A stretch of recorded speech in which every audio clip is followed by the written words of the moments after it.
do away with the intelligence fund of the president, vice president, and all,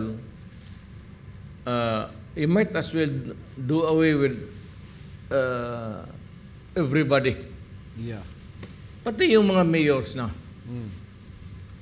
Then you would maybe suffer the consequences. Kasi yung market ng survey, iba yung market ng survey ng military, pati yung civilian. Hindi magkapareho yan.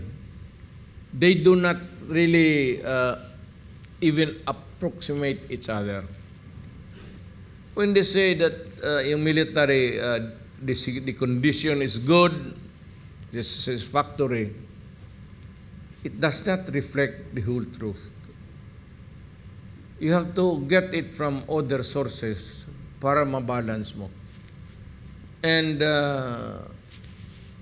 kung sabihin mo na tanggalin mo yung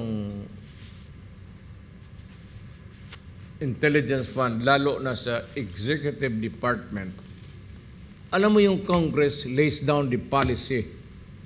When the policy is there, produced by Congress, it is implemented.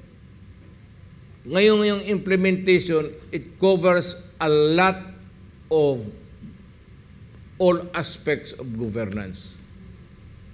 Things you must need to know before you act.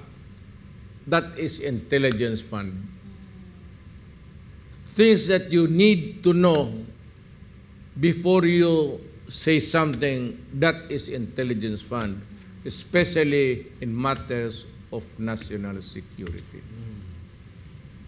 You cannot do away with it by just giving it to the military. I'm not saying that they cannot be trusted. But that is not the way how democracy works.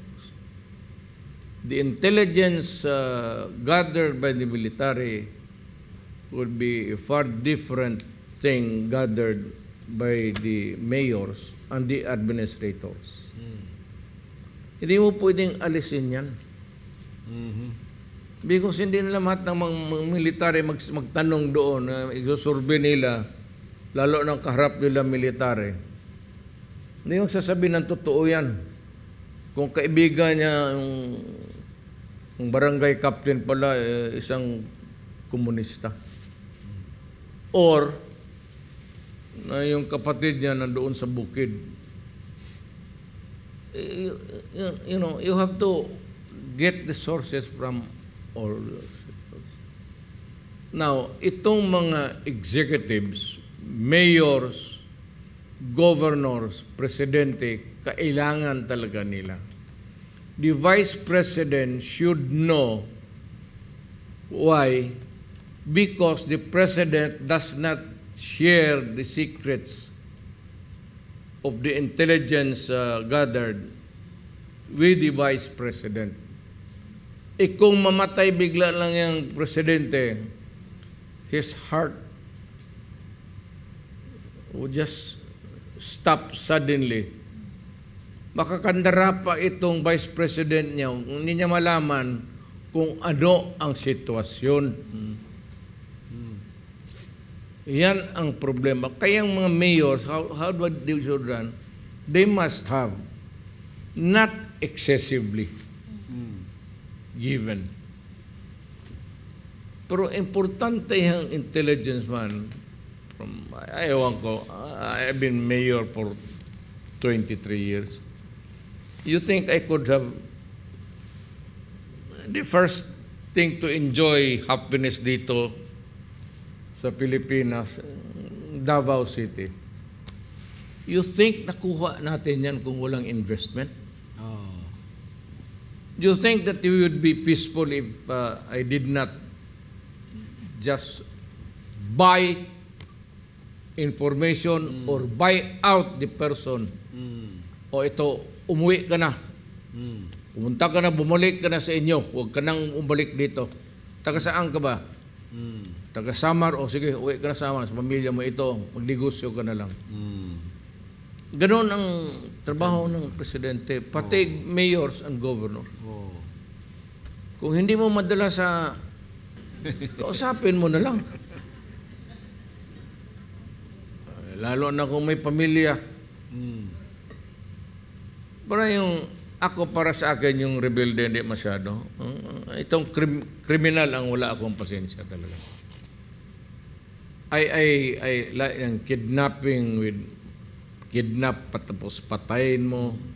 O baski mag-kidnap ka, then you put a human being under stress for so many hours, for so many days.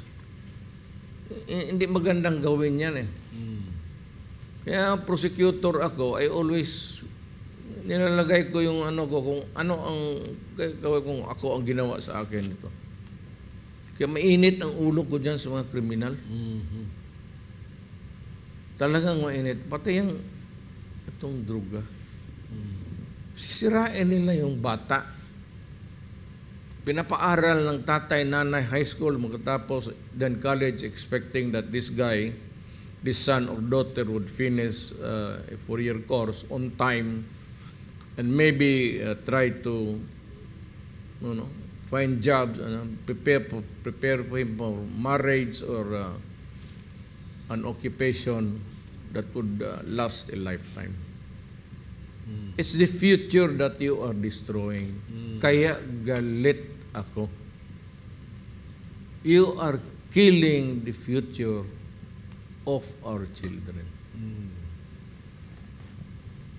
Bad yan. Na kung bad ka, mas bad ako. Alam mo, itong mga kriminal, ibigay mo lang sa kanila yung ginagawa nila. Wala, tabla na. Tablahin mo lang. Kaya sa akin, minus yung activity na gano'n. Hindi talaga ako papayag.